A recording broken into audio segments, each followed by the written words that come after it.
गर्मियों के दिनों पर फंगस को कंट्रोल करने के लिए बेस्ट फंगिसाइड दवाओं के बारे में बात करने वाले हैं। जब बात आती है गर्मियों की दोस्तों, तो हमारी फसलों पर, सब्जियों पर और अलग अलग प्रकार की क्रॉप्स पर फंगस का प्रकोप बहुत ज़्यादा होता है।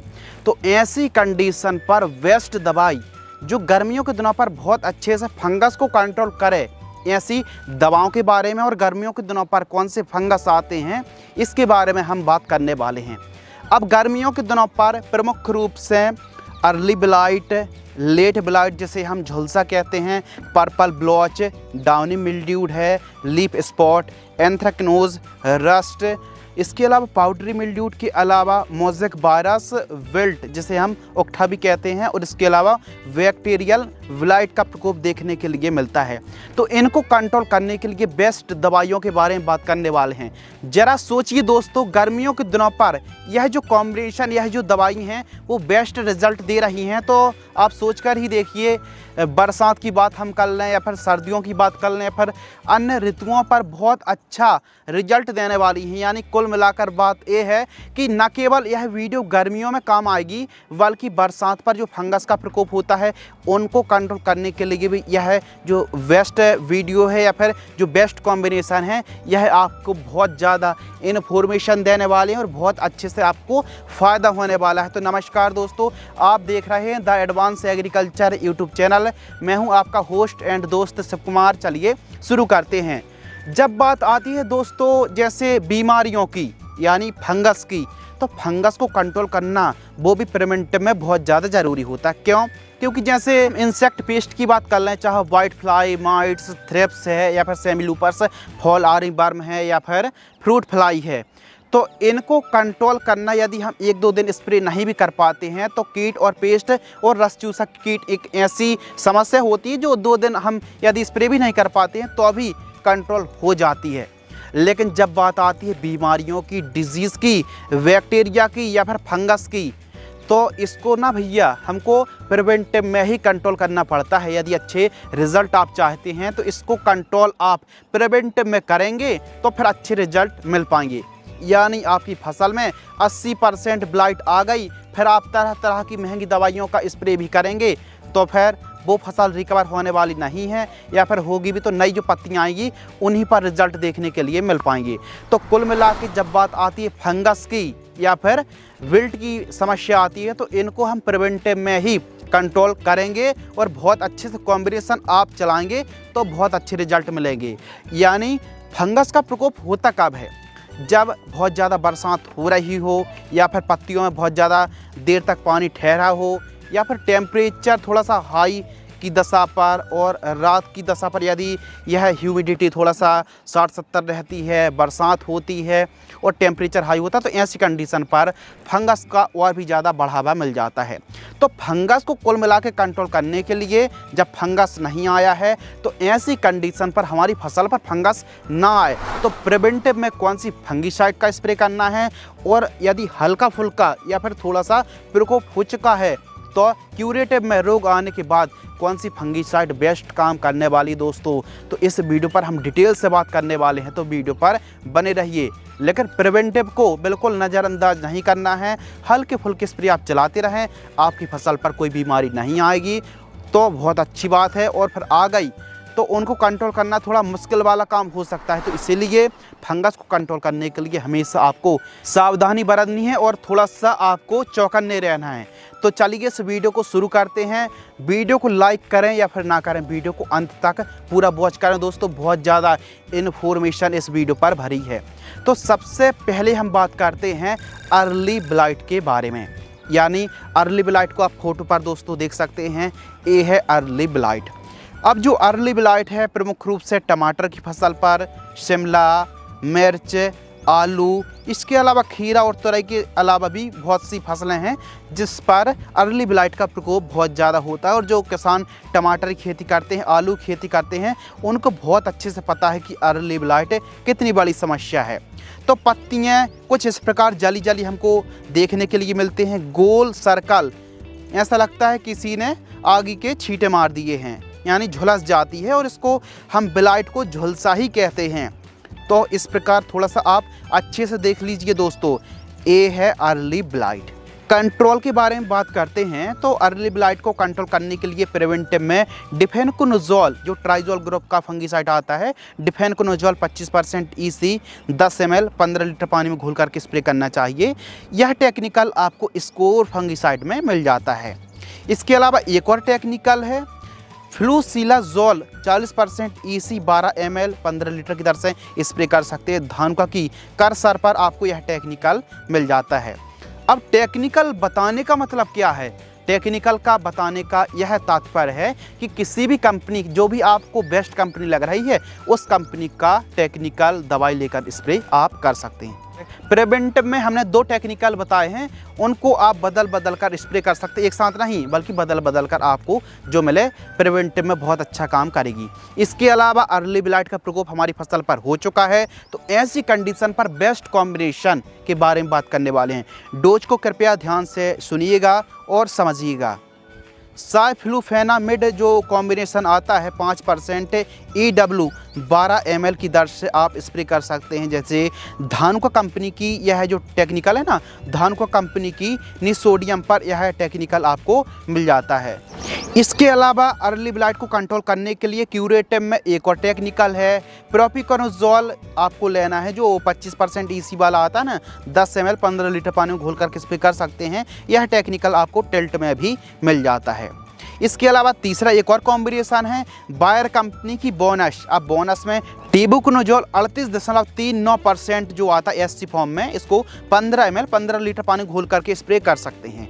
यानी अर्ली ब्लाइट का प्रकोप हो चुका है क्यूरेटिव में, तो यह 3 टेक्निकल में से किसी भी टेक्निकल का स्प्रे आप कर सकते हैं। बदल बदल कर बताने का तात्पर्य यह है दोस्तों कि जो टेक्निकल आपको मिले उसका स्प्रे आप कर सकते हैं। इसमें हमने टेक्निकल का समावेश ही किया है, जिस कंपनी का आपको बेस्ट लगे उसका आप खरीद के स्प्रे कर सकते हैं। तो ये तो बात हो गई अर्ली ब्लाइट की, इस प्रकार आप कंट्रोल कर सकते हैं। अब इसके अलावा लेट ब्लाइट, चाहे टमाटर की फसल हो, खीरा, आलू और अलग अलग प्रकार की फसलों पर, सब्जियों में लेट ब्लाइट का प्रकोप होता है।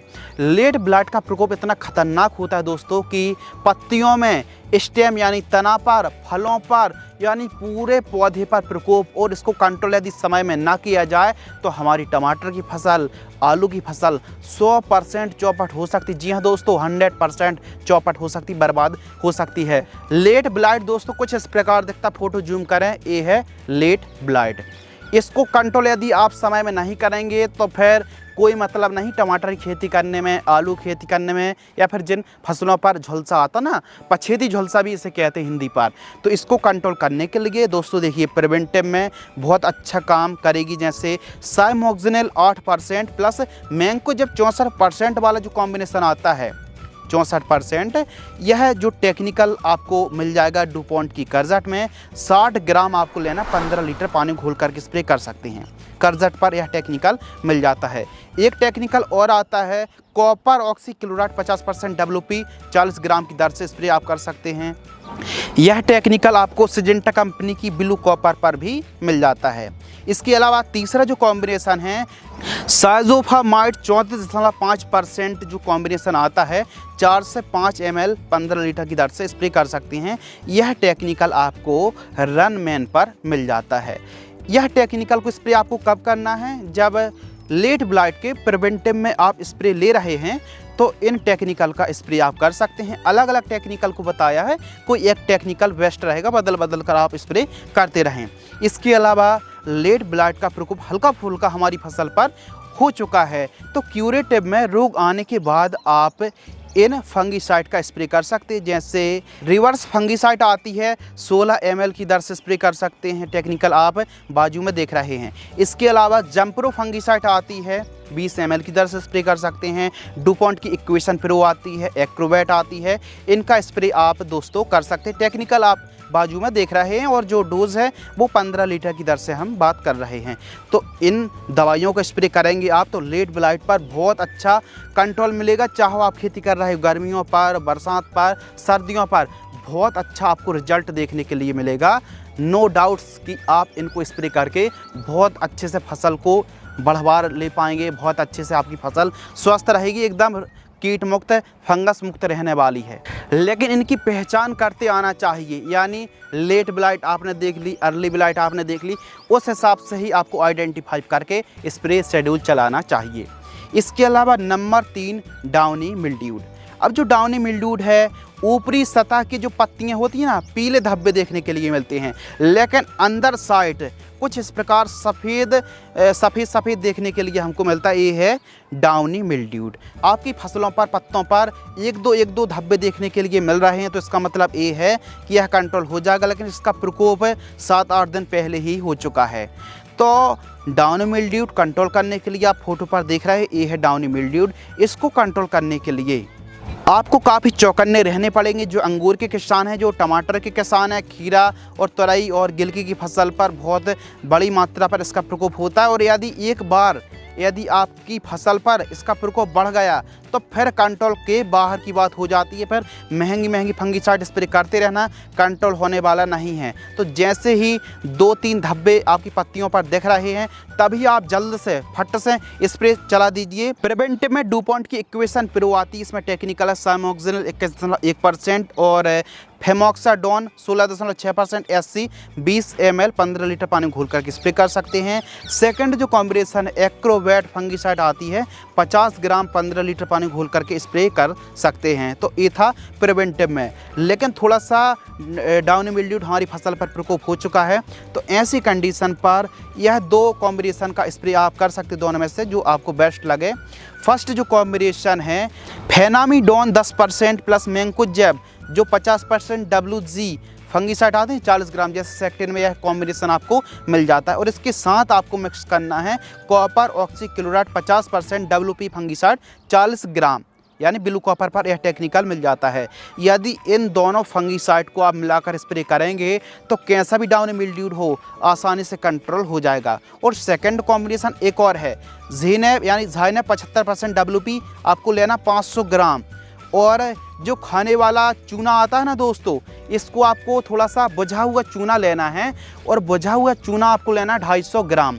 और इसको 2 से 3 लीटर पानी में घोल करके रात भर के लिए रख दीजिए। और फिर सुबह जो आपने 200 लीटर पानी लिया ना, उसमें थोड़ा छान लीजिए, केवल पानी लेना चूने का। इसको आपको चूने का पानी मिला लीजिए, यानी 500 ग्राम ज़ाइनेब और ये बुझा हुआ चूना जो पानी निकला है 200 लीटर पानी घोल करके 1 एकड़ में स्प्रे कर दीजिए। जी हाँ, 1 एकड़, 15 लीटर नहीं, 1 एकड़ में स्प्रे करना। यह कॉम्बिनेशन बहुत अच्छा आपको रिजल्ट मिलेगा। यह जो आपका फंगस है ना डाउनी मिल्ड्यूड, इसको जलाने का काम करता है। यह चूने का पानी बहुत अच्छे से कंट्रोल करने में बहुत अच्छा काम करता है। तो इस कॉम्बिनेशन को जो हमने अलग अलग बताया, इनको स्प्रे आप कर सकते हैं। तो 2 कॉम्बिनेशन हमने क्यूरेटिव में बताया और 2 प्रिवेंटिव में बताया डाउनी मिल्ड्यूड को कंट्रोल करने के लिए। डाउनी मिल्ड्यूड का प्रकोप होता कब है हमारी फसलों पर, हमारी सब्जियों पर या फिर अंगूर की फसल पर?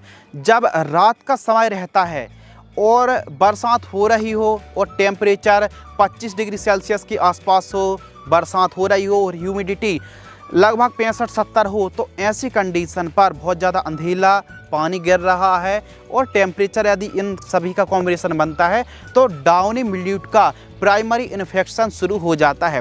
तो ऐसी कंडीशन पर आपको प्रिवेंटिव में हल्की फुल्की फंगिसाइड को चलाते रहना चाहिए। इसके अलावा number 4 powdery mildewed. Powdery mildewed को कंट्रोल करना भी बहुत ज़रूरी है। यदि हम समय में इसको कंट्रोल नहीं करेंगे तो फिर कंट्रोल आप महंगी फंगिसाइड स्प्रे करते रहना। यह सभी की सभी जो फंगस हैं इनको प्रिवेंटिव में ही कंट्रोल करना चाहिए। अब पाउडरी मिल्ड्यूड हमारी जैसी फसलों पर, लौकी की फसल है, अंगूर, तुरई, खीरा, टमाटर, भिंडी, प्याज, सरसों, करेला, मेथी, शिमला, तरबूज और अन्य फसलों पर इसका प्रकोप देखने के लिए मिलता है। पत्तों पर आप जो देख रहे हैं ना, कुछ इस प्रकार हाथ भी लगाएंगे ना तो पाउडर सा दिखता है। तो इसको आप थोड़ा सा जूम कर लीजिए, ये है पाउडरी मिल्ड्यूड और इसका प्रकोप दिन ब दिन बढ़ता ही जाता है। प्रिवेंटिव में पाउडरी मिल्ड्यूड कंट्रोल करने के लिए कोंटा प्लस 25 ml की दर से स्प्रे कर सकते हैं, स्कोर 10 ml की दर से स्प्रे कर सकते हैं, रोको फंगिसाइड 40 ग्राम की दर से स्प्रे कर सकते हैं और माइक्लोब्यूटानिल 10 ग्राम की दर से स्प्रे कर सकते हैं। टेक्निकल आप बाजू में देख रहे हैं, डोज 15 लीटर की दर से हैं, यानी पाउडरी मिल्ड्यू पर यह प्रिवेंटिव में चारों टेक्निकल काम कर जाएंगे। कोई भी बेस्ट कंपनी का आप ले सकते हैं। इसके अलावा पाउडरी मिल्ड्यू का प्रकोप हमारी फसलों पर हो चुका है, तो फिर क्यूरेटिव में आप इन फंगिसाइड का स्प्रे कर सकते हैं। जैसे बायर कंपनी की फुलिकोर फंगिसाइड आती है, टेक्निकल आप देख रहे हैं, 20 ml की दर से स्प्रे कर सकते हैं, या फिर BASF कंपनी की सरकार्डिस प्लस जो आती है ना, 10 ml की दर से स्प्रे कर सकते हैं और स्वाधीन फंगिसाइड 40 ग्राम की दर से स्प्रे कर सकते हैं। अब पाउडरी मिल्ड्यू को कंट्रोल करने के लिए है जो हमने फंगिसाइड के नाम बताए हैं, इनके साथ आप एक एकड़ में जब भी स्प्रे कर रहे हैं 250 ml 200 लीटर पानी की हम बात करें, 15 लीटर की नहीं, 250 ml यदि दूध को मिलाकर 200 लीटर पानी में घोल करके स्प्रे करेंगे तो बहुत अच्छा कंट्रोल मिलता है पाउडरी मिल्ड्यू पर। 250 ml दूध को भी स्प्रे आप कर सकते हैं। इसके अलावा यदि आपकी फसल दोस्तों फूल अवस्था में ना हो तो फिर एक कॉम्बिनेशन बहुत अच्छे से बता रहे हैं जो पाउडरी मिल्ड्यू को एकदम कंट्रोल कर देगा, एकदम जहाँ का तहाँ रोक देगा, एकदम काला पड़ जाएगा, एकदम कंट्रोल हो जाएगा। पोटेशियम आपको बायोकार्बोनेट, जो पोटेशियम बायोकार्बोनेट आता है 500 ग्राम, और सल्फर जो 90% या फिर 80% वाला 200 ग्राम 200 लीटर पानी घोल करके स्प्रे करेंगे तो पाउडरी मिल्ड्यू कंट्रोल हो जाएगा। लेकिन शर्त ये है कि हमारी फसल फूल अवस्था में नहीं होनी चाहिए, यदि है तो फिर पोटेशियम बायोकार्बोनेट और सल्फर को स्प्रे आप ना करें। ऊपर वाली जो दवाइयों के नाम बताए हैं उनका स्प्रे आप कर सकते हैं। बाकी जो ट्राइजोल ग्रुप के फंगिसाइड होते हैं ना दोस्तों, वो पाउडरी मिल्ड्यू को कंट्रोल आसानी से कर लेते हैं। इसके अलावा नंबर 5 लीफ स्पॉट। जब बात आती है, आप चाहो मूंगफली खेती कर रहे हो, मूंग की खेती कर रहे हो, सोयाबीन, कपास, उड़द, मक्का, गुलाब, अरहर, सरसों, अंगूर, आम, खरबूज, तरबूज, शिमला, बैगन, आलू, इन फसलों पर लीफ स्पॉट का प्रकोप थोड़ा सा ज़्यादा देखने के लिए मिलता है। तो तरीका वही है, थोड़ा सा आप जूम करके देख लीजिए, ये है लीफ स्पॉट। और इसको कंट्रोल करने के लिए प्रिवेंटिव में आप थायोफेनेट मिथाइल 70% WP फंगिसाइड को 40 ग्राम की दर से स्प्रे कर सकते हैं। इसके अलावा एक और कॉम्बिनेशन है क्लोरोथालोनिल 75% WP 40 ग्राम की दर से स्प्रे कर सकते हैं प्रिवेंटिव में, दोनों में से कोई एक टेक्निकल को। इसके अलावा क्यूरेटिव में अब देखिए लीफ स्पॉट का प्रकोप हल्का फुल्का हो चुका है, तो ऐसी कंडीशन पर फ्लोक्सापायरोऑक्साइड 25% और पाराक्लोस्ट्रोबिन 25%, ऐसी फंगिसाइड 8 ml। अब यह है मेरीबोन, जो BASF कंपनी की मेरीबोन फंगिसाइड आती है ना, उस पर यह टेक्निकल मिल जाता है। एक और टेक्निकल है आदामा इंडिया कंपनी की जो समीर है, इसमें टेबुकोनोजोल 6.7% है और कैप्टन इसमें है 26.9% SC 25 ml 15 लीटर पानी घोल करके स्प्रे कर सकते हैं। दो कॉम्बिनेशन है, दोनों बेस्ट कॉम्बिनेशन, बहुत अच्छा काम करेगा लीफ स्पॉट में। लीफ स्पॉट का प्रकोप है हल्के फुल्के। अब यह जो लीफ स्पॉट है ना, ऐसा लगता है कि हमारे पत्ते पर, मूंग की फसल पर, उड़द की फसल पर या फिर मूंगफली की फसल पर ऐसा लगता है किसी ने आगे के छोटे छोटे टुकड़े डाल दिए हों पत्तों पर, एकदम स्पॉट बन जाते, जल जाते हैं। तो इनको समय रहती आप पहचान करिए और कंट्रोल करने की हमने विधि बता दी। इसके अलावा नंबर 6 एंथ्रेक्नोज डिजीज़। अब यह जो एंथ्रेक्नोज डिजीज़ है, मिर्च की फसल पर बहुत ज़्यादा प्रकोप देखने के लिए मिलता है। तो मिर्च के साथ साथ बहुत सारी फसलें हैं जिसमें एंथ्रेक्नोज का प्रकोप हमको देखने के लिए मिलता है, चाहे मिर्च हो, टमाटर हो, शिमला हो, बहुत सारी फसलें हैं। तो इसको कंट्रोल करने के लिए थोड़ा सा फोटो जूम करेंगे तो ये है एंथ्रेक्नोज डिजीज़। इसको प्रिवेंटिव में कंट्रोल करने के लिए एंट्राकोल यानी प्रोपिनेब 70% WP 40 ग्राम की दर से स्प्रे कर सकते हैं। UPL की सब फंगिसाइड आती है यानी CM75 कार्बेंडाजिम और मैंकोजेब जो फंगिसाइड आती है, इसको भी स्प्रे कर सकते हैं 40 ग्राम की दर से 15 लीटर पानी में घोल करके। ये तो बड़े भैया बात हो गई प्रिवेंटिव में, लेकिन प्रकोप हो चुका है एंथ्रेक्नोज का, ऐसी कंडीशन पर आप क्यूरेटिव में सिजेंटा कंपनी की कवच 40 ग्राम की दर से स्प्रे कर सकते हैं। आदामा इंडिया कंपनी की समीर फंगिसाइड 25 ml की दर से स्प्रे कर सकते हैं। अब जो भी हम नाम बता रहे हैं ये है 25 ml की दर से ही डोज बता रहे हैं, तो इनका स्प्रे करके भी आप एंथ्रेक्नोज को आसानी से कंट्रोल कर सकते हैं। नंबर 7 मोज़ेक वायरस, यानी फंगस की बात चल ही रही थी, हमने कहा मोज़ेक वायरस इसको भी ले लें क्योंकि यह भी बहुत बड़ी समस्या है। तो यह जो वायरस जनित बीमारी है ना, ये भी काफ़ी ज़्यादा किसानों को परेशान करती, चाहे बात हो सोयाबीन की, कद्दू की, मूंग, उड़द, बहुत सारी फसलें हैं दोस्तों जो कि मोज़ेक वायरस से काफ़ी तो किसान ऐसे हैं जिन्होंने मूंग, उड़द, सोयाबीन की खेती करना ही धीरे धीरे छोड़ दिया है। तो बहुत सारी फसलों में दोस्तों यह समस्या आती मोज़ेक वायरस की। अब देखिए, इसको थोड़ा सा चौकन्ने रहकर समझना होगा और फिर उसके हिसाब से आप यदि एक्शन लेते हैं तो कंट्रोल कर पाएंगे। तो देखिए, मोज़ेक वायरस की 101% ऐसी दवाई नहीं कि लाइए और स्प्रे कर दिया कंट्रोल हो गई, नहीं। इसको समझना पड़ेगा कि फैलता कहाँ से है। तो सबसे पहली बात तो ये है कि रेजिस्टेंस वैरायटी को लगाना है, पहली बात। दूसरी बात, फसल चक्र अपनाना है। ऐसा नहीं कि एकदम वही फसल लगाए जा रहे हैं, अच्छी वैरायटी को लगाएं जिसमें रेजिस्टेंस हो उस मोज़ेक वायरस के खिलाफ। और फसल चक्र अपनाना है, लगातार उसी फसल को नहीं लगाना है। और इसके अलावा सकिंग पेस्ट के स्प्रे लेने हैं। अब देखिए, मोज़ेक वायरस आ तो गया लेकिन इसको फैलाने का काम करती है वाइट फ्लाई, थ्रिप्स, माइट्स और रस चूसक जो गिने चुने कीट हैं, उनका प्रकोप होने के कारण ही मोज़ेक वायरस बहुत तीव्र गति से फैलता है दोस्तों। तो मोज़ेक वायरस को तो रेजिस्टेंस वैरायटी अपनाना है, उन्हीं को लगाना है, लेकिन यह हमारी फसलों पर फैल ना पाए, यानी वहीं कंट्रोल हो जाए। तो इसके लिए स्प्रे शेड्यूल आपको चलाना चाहिए। अब देखिए, मोज़ेक वायरस को प्रिवेंटिव में ही कंट्रोल करना पड़ेगा और हल्का फुल्का भी प्रकोप है तो यह टेक्निकल बहुत अच्छा काम करने वाली है। अब बात आ गई कीटों की, तो भाई मोज़ेक वायरस को कंट्रोल करने के लिए फंगिसाइड नहीं बल्कि कीटनाशक डालनी पड़ेगी, स्प्रे करनी पड़ेगी। तो एसिटामिप्रिड 20% एसपी 10 ग्राम की दर से स्प्रे कर सकते हैं। थाइमोथोक्सोम स्प्रे कर सकते हैं 10 ग्राम। इसके अलावा एसिफिट और इमिडाक्लोरपिड का जो कॉम्बिनेशन आता है, इसको आप 40 ग्राम की दर से स्प्रे कर सकते हैं। अब यह जो डोजेस है, 3-4 दवाइयों के नाम बताए कॉम्बिनेशन के बारे में, 15 लीटर की दर से किसी एक का स्प्रे आप करते रहें, बीच बीच में 10-10, 12-12 दिनों के अंतराल पर स्प्रे करते रहें। मोज़ेक वायरस, वाइट फ्लाई को कंट्रोल करें, माइट्स, थ्रिप्स, यदि इन कीटों को आप कंट्रोल कर पाते हैं तो आसानी से मोज़ेक वायरस को भी नियंत्रण कर पाएंगे। तो इस प्रकार आप मोज़ेक वायरस को इन कीटनाशक दवाइयों का स्प्रे करके कंट्रोल कर सकते हैं। इसके अलावा नंबर 8 रस्ट, जिसे हम हिंदी पर रतुआ भी बोलते हैं। अब पीला रतुआ है और आप फोटो पर देख रहे हैं, इस प्रकार रतुआ का प्रकोप देखने के लिए मिलता है।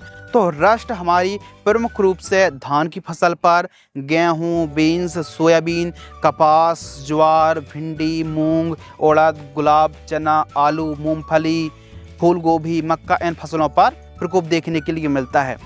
यहाँ फैक्ट की बात पता क्या है, यदि हम ट्राइजोल ग्रुप को स्प्रे करेंगे, जो ट्राइजोल ग्रुप की फंगिसाइड आती है ना, शाम टाइम सिंचाई करके स्प्रे करेंगे तो बहुत अच्छे रिजल्ट हमको देखने के लिए मिलेंगे। अब रस्ट को कंट्रोल करने के लिए, यानी रतुआ को कंट्रोल करने के लिए थोड़ा सा जूम कर लो, ये है रस्ट, थोड़ा सा अच्छे देख लो, ये बहुत तीव्र गति से फैलता है। तो रस्ट को कंट्रोल करने के लिए आप टिल्ट, अब टिल्ट में कौन सा कॉम्बिनेशन है, प्रोपिकोनोजोल 25% EC, इसका स्प्रे कर सकते हैं। इसके अलावा स्कोर का स्प्रे कर सकते हैं, फोलिकोर का स्प्रे कर सकते हैं, स्वाधीन फंगिसाइड का स्प्रे आप कर सकते हैं। डोज आप देख रहे हैं 15 लीटर की दर से। कोई एक दवा, कोई एक फंगिसाइड का स्प्रे करेंगे तो कंट्रोल आसानी से होने वाला है। रस्ट को कंट्रोल करने के लिए यह जो दवाई है ना, वो बहुत अच्छे तरीके से काम करने वाली हैं। तो रस्ट का जब भी प्रकोप होता है तो इन दवाइयों को प्रिवेंटिव में भी और क्यूरेटिव में भी स्प्रे आप कर सकते हैं। इसके अलावा बात करते हैं नंबर 9 पर्पल ब्लॉच। यार बात चल रही सब्जियों की, लेकिन प्याज और लहसुन के जो किसान है ना, वो उनके लिए भी तो कुछ है, थोड़ा सा एडवांस बोनस के रूप में जो समस्या आती उनके बारे में भी तो हम बात करने वाले हैं। तो पर्पल ब्लॉच, बैगनी धब्बा। अब जो बैगनी धब्बा फंगस है ना, थोड़ा सा जूम करें, ये है पर्पल ब्लॉच। और किसानों को, स्पेशल प्याज और लहसुन के जो किसान है ना, गार्लिक और ऑनियन की जो फार्म है, उनको बहुत अच्छे से पता है कि यह समस्या कितनी ज़्यादा बड़ी है। और जब बरसात हो रही हो तो यह और भी तीव्र गति से फैलती है। और हाई टेम्परेचर पर, गर्मियों के दिनों पर भी यह रोग पीछे नहीं किसी से प्रकोप होता है। तो कुछ इस प्रकार दिखता पर्पल ब्लॉच। थोड़ा सा जूम कर लीजिए, ये है पर्पल ब्लॉच, ये हो गई आइडेंटिफाई। पर्पल ब्लॉच है ना दोस्तों, कुछ इस प्रकार पत्तियां जली जली दिख रही हैं और थोड़ा सा सूखने के बाद यह जो धब्बे हैं ना, सूखे धब्बे वो बैंगनी रंग के दिखने लगते हैं और थोड़ा सा ऊपर से इनका प्रकोप होता है, पत्तियों के बीच से भी शुरू हो जाता है, लेकिन मैक्सिमम टाइम हमने देखा कि पत्तियां ऊपर से सूखने लगती हैं और बहुत ज़्यादा हमारी उपज को प्रभावित करती हैं। तो पर्पल ब्लॉच को कंट्रोल करने के लिए आपको सिस्टमिक फंगिसाइड का ही स्प्रे करना पड़ेगा। प्रिवेंटिव में आप रोको फंगिसाइड का स्प्रे कर सकते हैं, इसके अलावा M45 फंगिसाइड का स्प्रे कर सकते हैं और कॉपर ऑक्सीक्लोराइड फंगिसाइड का स्प्रे आप कर सकते हैं। डोज आप वीडियो पर देख रहे हैं 15 लीटर की दर से, तीनों में से कोई एक फंगिसाइड का स्प्रे कर सकते हैं। लेकिन पर्पल ब्लॉच का प्रकोप हो चुका है, हल्का फुल्का है, तो ऐसी कंडीशन पर क्यूरेटिव एक्शन के लिए आप स्प्रे कर सकते हैं जो एजॉक्सीस्ट्रोबिन 18.2% प्लस डिफेनकोनाजोल 11.4% SC जो फंगिसाइड आती 20 ml की दर से आप स्प्रे कर सकते हैं। यह टेक्निकल आपको सिजेंटा कंपनी की एमिस्टार टॉप फंगिसाइड पर टेक्निकल मिल जाता है। ये था फर्स्ट कॉम्बिनेशन। एक और कॉम्बिनेशन है टेबुकोनाजोल, जो ट्राइजोल ग्रुप के फंगिसाइड भी पर्पल ब्लॉच पर अच्छा काम करते हैं। टेबुकोनाजोल 25.9% EC फंगिसाइड 20 ml आप स्प्रे कर सकते हैं 15 लीटर की दर से, यानी पर्पल ब्लॉच आने के बाद भी आप अच्छा कंट्रोल कर सकते हैं और प्रिवेंटिव में भी आप अच्छा कंट्रोल कर सकते हैं।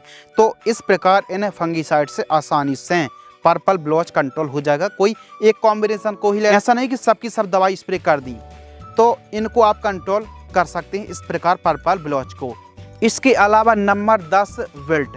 अब विल्ट कई प्रकार का होता है, मैक्सिमम हम देखते हैं कि जो विल्ट है वो 3 प्रकार का होता है, जैसे फ्यूजेरियम विल्ट है, बैक्टीरियल विल्ट है और नेमेटोड विल्ट का प्रकोप हमको देखने के लिए मिलता है। माइक्रो ऑर्गेनिज्म यानी सूक्ष्म जीव के 3 प्रकार होते हैं, वायरस, बैक्टीरिया और फंगस। तो देखिए बहुत कन्फ्यूजन होती किसानों की विल्ट में, यानी विल्ट है कि बैक्टीरियल विल्ट है कि फ्यूजेरियम विल्ट है या फिर डंपिंग ऑफ भी सेम दिखता है।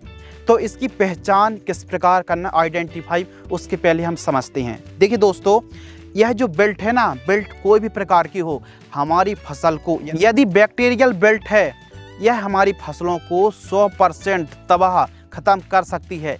चाहे हम बात करें बैगन की, टमाटर की, मिर्च की, भिंडी, लौकी, तुरई और बहुत सारी सब्जियां, चाहे तरबूज, खरबूज की हम बात कर लें, फिर बेल वर्गीय फसलों सब्जियों की बात कर लें। जो सूखने की समस्या है ना दोस्तों, बहुत ज़्यादा दुख होता, दर्द होता कब, जब फलता फूलता पौधा हम सेवा कर रहे हैं, बच्चों की तरह पौधे की केयर कर रहे हैं, पाल रहे हैं, उसके बाद फलती फूलती स्थिति पर जब पौधा सूख जाता ना, तो किसान को बहुत ज़्यादा लॉस होता है, क्योंकि अब उसमें प्रॉफिट जब मिलने की बात आती है तो विल्ट एक ऐसी समस्या है, हमारी फसल को खा जाती है, एकदम पौधे सूखते जाते हैं। चने की फसल, बहुत सारी फसलों पर सूखने की समस्या जिसे हम ओक्ठा विल्ट के नाम से जानते हैं, और कपास की फसल पर भी अब यह बढ़ती जा रही है। इनकी पहचान के बारे में हम बात कर रहे थे। देखिए, जब नेमेटोड्स जो विल्ट है ना दोस्तों, अगर आप उखाड़ के देखेंगे सूख रहा पौधा, उसको उखाड़ के देखेंगे, यदि जड़ों में गांठें बन रही, बीच जड़ में गांठ बन रही है, तो यह नेमेटोड्स विल्ट है। इसके लिए बेलम प्राइम का आप ड्रिंचिंग के रूप में प्रयोग कर सकते हैं सॉइल एप्लीकेशन से। डंपिंग ऑफ की पहचान कैसे करना है, तो जो पौधा है ना, जहां हम प्लांटेशन करते हैं, प्लांटेशन करने के बाद मिट्टी से आधा इंच ऊपर का जो कुछ इस प्रकार देखने के लिए हमको मिलता है, यानी तना जो जाइलम है वो एक प्रकार से ख़त्म होने लगता है और वहीं से पौधा एकदम गिर करके वहीं से तने के पास से झुक करके सूखने लगता है। तो ये है डंपिंग ऑफ। थोड़ा सा जूम कर लीजिए, ये है डंपिंग ऑफ। इसके अलावा फंगल बिल्ट की अगर हम बात करें दोस्तों, तो हमारी फसल पर जब फंगस का प्रकोप होता है, तो फंगस के प्रकोप के कारण, यानी यह जो समस्या हो रही ना, पत्ते के ऊपर नहीं हो रही, ये सभी की सभी जड़ों के अंदर, यानी जो आपका रूट सिस्टम है ना, उस पर यह समस्या हो रही है। यानी जड़ों के पास जब फंगस का प्रकोप होता है तो फंगल बिल्ट कहा जाता है। और सबसे बड़ी जो समस्या है ना, वो है बैक्टीरिया बिल्ट की समस्या बहुत ज़्यादा होती है। तो हम बारी बारी से समझते हैं। यदि डंपिंग ऑफ की समस्या है दोस्तों, तो डंपिंग ऑफ की समस्या के लिए आप कार्बेंडाजिम की ड्रिंचिंग कर सकते हैं, कॉपर ऑक्सीक्लोराइड की ड्रिंचिंग कर सकते हैं, कोई एक की। इसके अलावा फंगल बिल्ट की अगर समस्या है तो कार्बेंडस जिम की ड्रिंचिंग कर सकते हैं, टाटा की ताकत फंगीसाइड आती है, रेडोमिल गोल्ड फंगीसाइड आती है, कॉपर ऑक्सीक्लोराइड फंगीसाइड आती है। इनकी आपको ड्रिंचिंग करना, स्प्रे नहीं करना, ड्रिंचिंग करना है।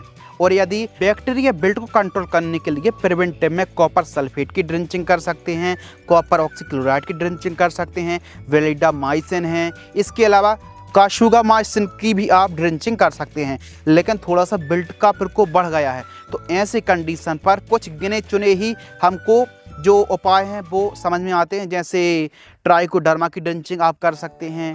इसके अलावा वेलिडामाइसिन और आपको कॉपर ऑक्सीक्लोराइड इनकी ड्रिंचिंग कर सकते हैं। यानी वेलिडामाइसिन और कॉपर ऑक्सीक्लोराइड की ड्रिंचिंग करेंगे तो अभी बिल्ट में अच्छा कंट्रोल मिलेगा। और एक टेक्निकल और कॉम्बिनेशन है, जैसे ज़ीनैब और कॉपर ऑक्सीक्लोराइड की भी ड्रिंचिंग आप कर सकते हैं। और यदि थोड़ा सा प्रकोप ज़्यादा बढ़ गया है दोस्तों, तो एलेट को आपको स्प्रे करना है और रोक फंगिसाइड की ड्रिंचिंग करना है। यानी कुल मिला के क्यूरेटिव में बिल्ट आने के बाद, जो बैक्टीरिया बिल्ट आने के बाद जो समस्या बनती है, उसके लिए हमने 4 कॉम्बिनेशन बताए। आलिका और रोको की ड्रिंचिंग और स्प्रे कर सकते हैं, वेलिडामाइसिन ज़ेनेब को आप प्रयोग कर सकते हैं, बहुत अच्छा कंट्रोल मिलने वाला है। तो आपको हमने अलग अलग समझाया, यानी डंपिंग ऑफ के लिए उपाय बताए। इसके अलावा हमने फंगल विल्ट का प्रकोप बताया, और यदि बैक्टीरिया विल्ट का प्रकोप जो सबसे बड़ी समस्या है उसको कंट्रोल करने के लिए मैक्सिमम आप पहचान कर सकते हैं ना, नो डाउट्स पहचान कर फिर उस हिसाब से आप कॉम्बिनेशन चला सकते हैं। तो जब बात आती बिल्ट की कि भैया इसको कंट्रोल कैसे करें, तो सबसे पहले तो आपको जो आप सिंचाई कर रहे हैं ना, और आपको पता है कि बरसात के दिनों पर या फिर जो हैवी सॉइल होती हैं, वहाँ की जो सॉइल होती है वो पानी को लंबे समय तक पकड़ के रखती है। तो ऐसी कंडीशन पर और भी ज़्यादा यह बिल्ट का प्रकोप देखने के लिए मिलता है। बिल्ट कोई प्रकार की हो, बिल्ट का प्रकोप हो रहा है, बिल्कुल सिंचाई पर रोक लगा दीजिए, कंट्रोल कर लीजिए। पहले आप सिंचाई करना बंद कर दीजिए। और ऐसा नहीं कि जो हमने दवाई बताई इसको ड्रिप से चला सकते, क्या नहीं, इसको आप ड्रिंचिंग करें। अब पहले से समस्या है और ज़्यादा आप मॉइस्चर कर रहे हैं, और ज़्यादा सिंचाई कर रहे हैं, ऐसा नहीं है, फिर वहाँ से बढ़ने ही वाली है।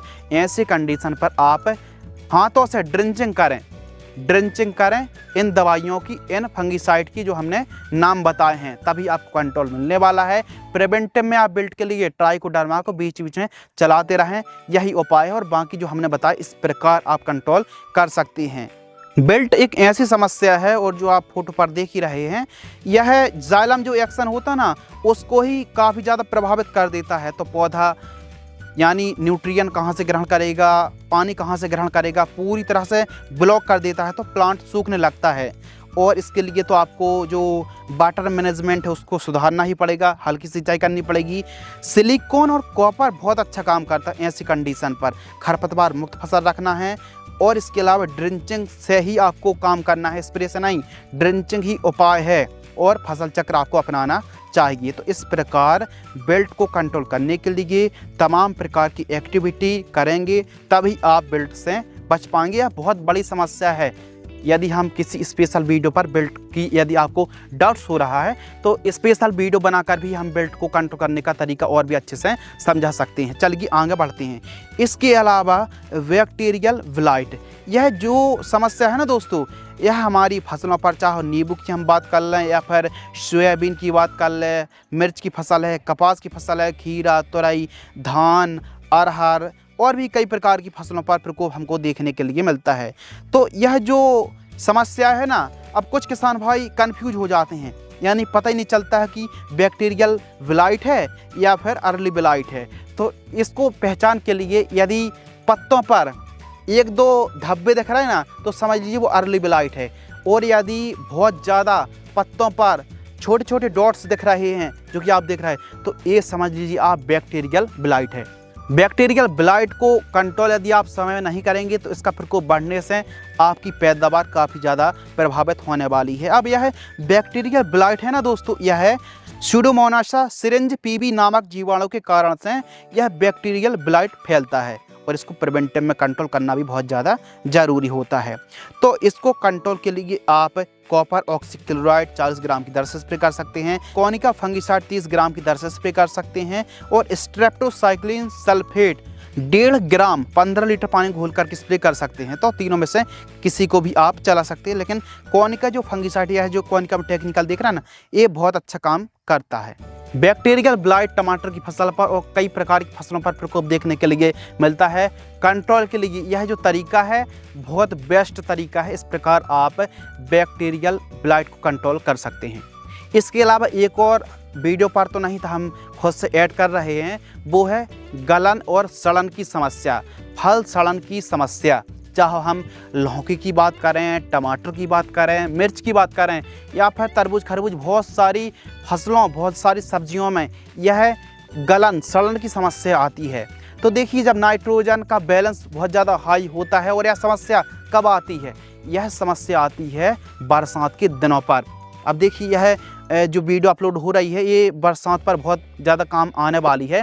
तो जब अधिक बरसात हो तब सड़न गलन की समस्या बहुत ज़्यादा आती है दोस्तों। तो उस समय आपको सिंचाई, वाटर मैनेजमेंट को कंट्रोल करना है, यानी बहुत ज़्यादा नाइट्रोजन का प्रयोग नहीं करना है, और इसके अलावा सिंचाई पर थोड़ा सा आपको सावधानी बरतनी है। और इसको कंट्रोल करने के लिए आप एक काम कर सकते हैं। सड़न गलन कई प्रकार से हो सकती है। फ्रूट फ्लाई के अटैक के कारण भी सड़न गलन की समस्या देखने के लिए मिलती है। तो फल सड़न की समस्या को कंट्रोल के लिए आपको फ्रूट फ्लाई को कंट्रोल तो करना ही पड़ेगा। इसके अलावा यदि यह समस्या हो रही है हमारी फसलों पर, बरसात के दिनों पर समस्या बहुत ज़्यादा रहती है, तो इसके लिए आप कॉपर ऑक्सीक्लोराइड, रोको फंगिसाइड का भी दोनों में से कोई एक का स्प्रे करके भी आप अच्छे रिजल्ट निकाल सकते हैं। तो आज की इस वीडियो के माध्यम से हमने लगने वाले विल्ट की बात करी, फंगस की बात करी, डिजीज़, बीमारी, अलग अलग जो समस्या हैं, स्पेशल फंगस गर्मियों के दिनों पर, बरसात के दिनों पर, सर्दियों के दिनों पर जो समस्या फंगस की आती है, उसको कंट्रोल करने के लिए हमने पहचान बताई, उनकी रोकथाम बताई, आइडेंटिफाई और कंट्रोल के बारे में बात करी। इस वीडियो में मेहनत तो बहुत लगी। अब यदि आपको यह मेहनत पसंद आई हो और आपको कुछ जानकारी सार्थक लगी हो, इन्फॉर्मेशन अच्छी लगी हो, तो वीडियो को लाइक अवश्य करें। मिलते हैं इसी प्रकार एक और इन्फॉर्मेटिव वीडियो के साथ। तब तक के लिए धन्यवाद, नमस्कार, जय हिंद, वंदे मातरम।